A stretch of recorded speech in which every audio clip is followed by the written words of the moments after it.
कतल दी बहस ना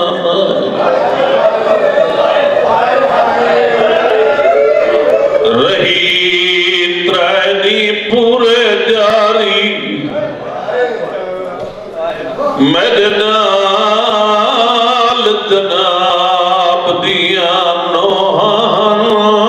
जद थैया पेश